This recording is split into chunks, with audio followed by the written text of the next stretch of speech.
I'm sitting here with Sean Myers, who is the former head of production at the Troubadour, and he's previously worked with Prince. So can you tell me a little bit more about what context you worked with Prince and sort of some details about that? Sure. So Prince was in LA about 5 years ago to do 21 shows at the Forum for when they relaunched the Forum. And so he made them really accessible as $10, et cetera. And so while he was doing that run on one of his quote unquote nights off, he came to do a show at the Troubadour and actually ended up doing 2 sets. And so I was there all day, probably from 8 a.m. or something like that, setting up the show and facilitating his setup to fit it into the Troubadour. So what was it like to work with Prince? How did he relate to his music and things like that? The first thing I noticed about him was how in control of everything he was. There's some artists that sort of have people that deal with those things for the artist, so they don't have to like worry about the details, things like that. Prince was sort of the opposite. His hands were on everything at all times, and so that's definitely the thing that struck me about him, was how he could go to each musician and say, I want you to do this instead, or we're going to change this, or from the first to second show, for example, they changed out the whole drum set and it was like twice as big. So he was just very, he got what he wanted. So seeing kind of that side of him and how he dealt with his music, can you tell me a little bit more about what you think his music meant to him? I really think his music was his identity, more so than maybe even other artists. Prince was kind of like a child prodigy. He was just on it from the beginning and learned how to play every instrument basically that exists. The guy was just incredible. And so I think that kind of came through in his music. He played basically everything that you hear on the recordings. It's all him, drums, bass, etc. And so I really think that's who he was. His music really reflected that. So then, aside from his music, can you tell me a little bit more about his personal character? Everything that I've heard about him and from my interactions, he seemed like a really kind person.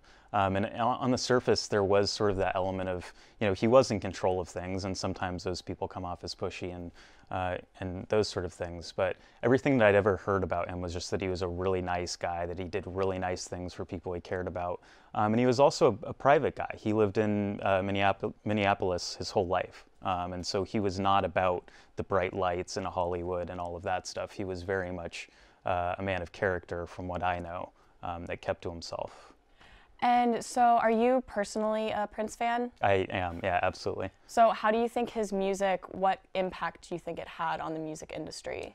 I think that he got started around the late 70s and kind of carried over, and 80s was really his prime. And I think at the time, the music industry was really going through this transition. There was sort of coming out of the folk scene into sort of the more manufactured sound of the 70s. And Prince was sort of different. Prince was the guy that sort of brought in funk and fused it with pop and rock, and all of that stuff really flourished at the beginning of the 80s as he released 1999, the album. And really Purple Rain is just like one of those albums of the 80s that sums up everything. And so yeah, I think his fingerprints are really all over the music of the 80s. So, and even aside from the music, he had a lot of issues with his label and eventually left it. So how do you think that affected other musicians in regards to the musician record label relationship? I think that's huge, and I think it sort of foreshadowed what was coming in music, sort of the big players. Michael Jackson's another guy that emerged really out of the Jackson 5, and suddenly with those sorts of performers, all eyes were on them.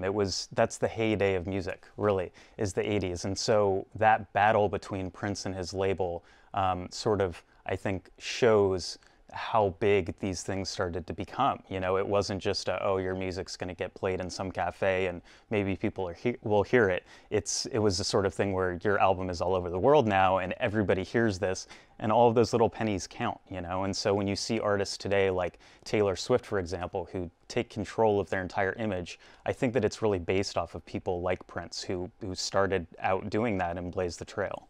And so surely back when he was really popular, he had proper recognition. But what about now? Do you think he kind of faded out of the spotlight for a reason? how has his image changed, and why do you think? It's interesting because, you know, he was active until, I think he even had shows planned that he recently canceled. So he was still out there, you know, but as far as really that impact, you know, it's the 80s, I guess, is really the way that he'll be remembered for. And yeah, I mean, he was also so prolific, I should say, that like, there's no doubt he was still creating material his whole life. Like, he was one of those guys where it's just like he opened up and all of a sudden everything was flowing out of him. Like that doesn't just go away, you know, until it does, like a day today.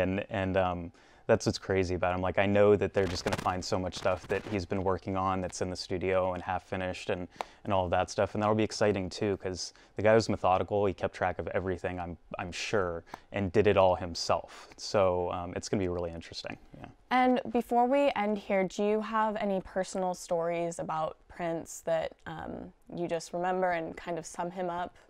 Yeah, the one I'll share is, so there's a couple sound engineers usually that work for somebody of that magnitude. So for example, he has a guy that just does large scale stuff. So there's a guy that worked the Forum shows and was doing the, you know, 20,000 people type shows. And then he had a guy that would work for him and just do smaller things like the Troubadour, which is 500 person capacity. And so what I remember about that day working with him was that his engineer was fairly new. And I knew that engineer from prior work. And I remember Prince at one point leaving the stage, and he had a wireless guitar. So here he is walking around the venue with his guitar. And he goes up to the balcony where the engineer is with the console, and he proceeds to sound check the band basically over the guy's shoulder for 25 minutes, just being like, no, I think it should be like that. I think it should be like that. And of course the engineer's listening to him because Prince did all this stuff for his music. So it's like the guy's so qualified, but there he is basically mixing his own show and getting it prepared. And I really think that speaks to how involved he was in everything. His fingerprints really were on everything he did.